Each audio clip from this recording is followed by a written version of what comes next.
एक वकील साहब थे और उनके हाथ में एक ऐसा मामला था जिस पे आरोपित जो था, जो उनके क्लाइंट थे, उनके ऊपर हत्या का एक संगीन आरोप था।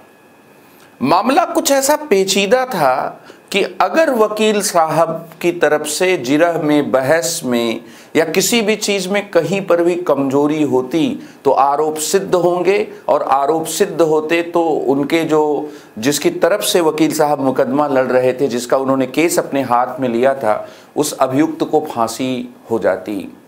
इसलिए वकील साहब बहुत ही दत्तचित्त होकर बहस कर रहे थे। तभी उनके नाम बहस करने के दौरान ही कोर्ट में ही एक तार आया। उन्होंने तार को सहज भाव से लिया, पढ़ा और जेब में रख लिया। तार के आने के बाद, पढ़ने के समाचार को सुनने के बाद वकील साहब पर जरा भी कोई विचलित होने का कोई भी उनके चेहरे पर नामो निशान नहीं था। जैसे ऐसा मानो प्रतीत हुआ कि वे बिल्कुल कोई सामान्य साधारण सी खबर थी जिसको वकील साहब ने पढ़ा। वे उसी तरह से बहस करते रहे, बहस उसी तरह से कोर्ट में चलती रही। जब बहस समाप्त हुई और अदालत भी उठ गई, उसके बाद वकील साहब के एक साथी थे, उन्होंने वकील साहब से पूछा कि वो तार कैसा था। वकील साहब ने जवाब दिया कि पत्नी की मृत्यु हो गई है, उसी की सूचना थी। अगल बगल जितने भी लोग थे वकील साहब के साथी के अलावा, वे सभी और वो साथी जो भी जिन्होंने भी वकील साहब का जवाब सुना, वे सन्न रह गए। वे एकटक वकील साहब को बहुत सारे लोग एक साथ देख रहे थे। फिर एक मित्र ने वकील साहब से साहस करके पूछा कि पत्नी की मृत्यु का समाचार पाकर भी तुम बहस करते रहे।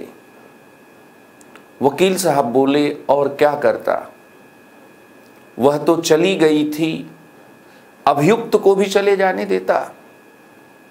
पत्नी तो चली गई, क्या अभियुक्त जो है, जो आरोपित है, उस आरोपित व्यक्ति को भी चले जाने देता। उस वकील साहब की उम्र केवल उस समय 30 वर्ष थी और इतना अपने ऊपर कंट्रोल, अपनी भावनाओं के ऊपर कंट्रोल, इतनी भावनात्मक स्थिरता। हम कई बार ये कहते हैं कि व्यक्ति को अपनी भावनाओं को कभी भी ये अवसर नहीं देना चाहिए कि वह व्यक्ति के ऊपर हावी हो जाएं। भावनाएं व्यक्ति को कंट्रोल न करें, बल्कि व्यक्ति को अपनी भावनाओं पर, अपने जज्बात पर कंट्रोल करना चाहिए। गीता में तो कहा गया है कि व्यक्ति की बुद्धि जब तक स्थिर नहीं होगी, जब तक वह स्थित प्रज्ञ नहीं होगा, तब तक वह निष्काम कर्मयोग के रास्ते पर नहीं चल सकता। सुखेषु अनुदिग्न दुखेषु विगत स्पृहः। और ये वकील साहब कोई साधारण शख्सियत नहीं थे। वे वकील साहब जिन्होंने पत्नी की मृत्यु के तार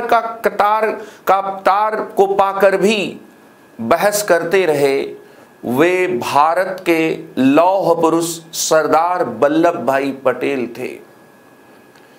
बहुत से लोग ये कह सकते हैं, नारीवादी नजरिए से कह सकते हैं कि पत्नी उनके लिए साधन थी, उनको अपनी जिंदगी को चमकाना था।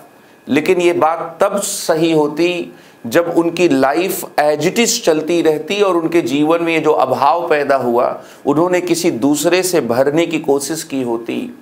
30 साल की उम्र बहुत युवावस्था है, और उसके बाद एक वैधव्य, एक कोई शादी नहीं करने का लौह पुरुष का लौह या दृढ़ निर्णय।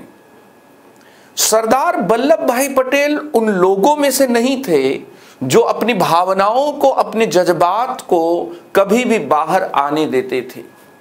विष्णु प्रभाकर ने एक सरदार वल्लभ भाई पटेल की जीवनी लिखी है, नेशनल बुक ट्रस्ट से प्रकाशित हुई है। उस जीवनी में उन्होंने उनके पारिवारिक प्रसंगों के साथ बहुत सारे प्रसंगों में सरदार वल्लभ भाई पटेल की शख्सियत को उभारा है। और उन्होंने लिखा है कि सरदार वल्लभ भाई पटेल किसी भी दुख को, किसी भी तकलीफ को उसको जाहिर नहीं होने देते थे। उनके बेटी के साथ जो सरदार वल्लभ भाई पटेल के उनके पत्नी के मृत्यु के बाद जिस तरह का त्याग भरा, समर्पण भरा जो संबंध था, उस संबंध का ब्यौरा देते हुए उन्होंने इस बात को बताया। दरअसल आजकल कई बार आप देखते होंगे कि लोग अपने प्रोफेशनल लाइफ को जो पर्सनल लाइफ होती है उसका साधन बना लेते हैं। जो हमारा व्यक्तिगत जीवन है, जो हमारा निजी जीवन होता है, उस निजी जीवन को सार्वजनिक जीवन का, जो हमारा सार्वजनिक जीवन है, अगर हम कोई सरकारी अधिकारी हैं, अगर हम कोई व्यवसायी हैं, अगर हम कोई शिक्षक हैं, तो हमारा एक सार्वजनिक जीवन भी है। हम छोटी मोटी अगर दुकान करते हैं, बिजनेस करते हैं, तो हमारा एक सार्वजनिक जीवन भी है।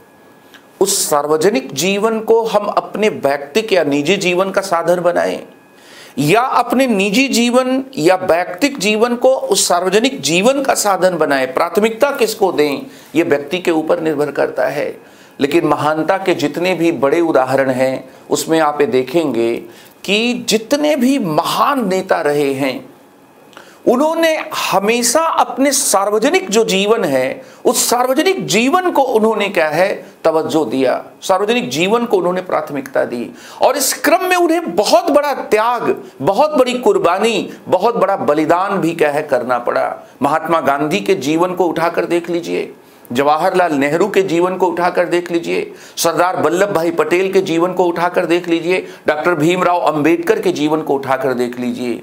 इनकी मानो निजी जिंदगी कुछ थी ही नहीं। इन्होंने तो बस केवल सार्वजनिक जीवन जीने के लिए ही क्या है इस धरती पर अवतरण किया था। ये महान क्यों थे? महान अपनी प्राथमिकताओं में थे। इन्होंने किसी संकुचित दायरे में सीमित रहकर अपने लोगों के लिए, अपने और अपने लोगों के लिए काम करने की बात नहीं सोची। इन्होंने जो इनको कर्तव्य दिए गए थे उसको पूरे देश से, राष्ट्र से और कई बार पूरे विश्व से जोड़कर देखा। रविन्द्रनाथ टैगोर तो पूरे विश्व मानवता की बात करते थे। सरदार वल्लभ भाई पटेल का यह उदाहरण एथिक्स के संदर्भ में एक तरफ उनकी दृढ़ता को बताता है, दूसरी तरफ उनके भावनात्मक बुद्धिमत्ता को, भावनात्मक संवेगों के नियंत्रण का उदाहरण है, और तीसरी तरफ इस बात का भी उदाहरण है कि निजी जीवन और सार्वजनिक जीवन में संघर्ष होने पर, व्यक्तिक जीवन और सार्वजनिक जीवन में संघर्ष होने पर व्यक्ति को सार्वजनिक जीवन को व्यक्तिक जीवन की तुलना में वरीयता देनी चाहिए। और अपनी प्रोफेशनल ड्यूटीज से क्या है हम वास्तव में क्या है भाग नहीं सकते हैं, उसे हमें हमेशा व्यक्तिगत जीवन पर वरीयता देनी चाहिए। आप अपने जीवन के आसपास सभी लोगों पर निगाह उठाकर देखेंगे, आपके रिश्तेदारों के बीच में, आपके दोस्तों के बीच में, आपके घर वालों के बीच में वो लोग ज़्यादा कंट्रीब्यूट कर पाते हैं जो अपने सार्वजनिक जीवन को के प्रति ज़्यादा कर्तव्यनिष्ठ होते हैं, ईमानदार होते हैं, और इस क्रम में उन्हें कुर्बानियाँ करनी पड़ती हैं। इस क्रम में उन्हें सैक्रिफाइस करना पड़ता है, त्याग करना पड़ता है। सरदार वल्लभ भाई पटेल का यह उदाहरण केवल दृढ़ता, भावनात्मक बुद्धिमत्ता और इसके साथ ही सार्वजनिक जीवन के नियंत्रण, नेतृत्व के उदाहरण को ही नहीं बताता है। सरदार वल्लभ भाई पटेल का यह उदाहरण, जो उनका जवाब था, वह जवाब ये भी बताता है कि उन्होंने ये कहा कि क्या अभियुक्त को भी चले जाने देता। उनकी संवेदना यहां पर देखिए कि जिस अभाव को अब कभी भी वे समाप्त नहीं कर सकते, उस अभाव के बजाय जो और बड़ी रिक्तता पैदा हो सकती है। एक अभियुक्त उनका रिश्तेदार नहीं था, लेकिन यहां पर अपने प्रोफेशनल ड्यूटीज के प्रति कितना कमिटमेंट था, कितना डिवोशन था। और अगर हम ये कहें कि अपने प्रोफेशनल सर्विसेज को लेकर कितना डिवोशन था, वे वकालत में क्यों वे एक बहुत बड़ा नाम, बहुत बड़ी हस्ती बन पाए। महात्मा गांधी ने क्यों उन्होंने बारदोली का सरदार कहा और बारदोली का सरदार पूरे देश का सरदार बना। तो व्यक्तित्व के कुछ गुण होते हैं। ये जो गुण होते हैं, ये गुण इस बात को निर्धारित करते हैं कि व्यक्ति अपने जीवन में किन चीज़ों को लागू कर पाएगा।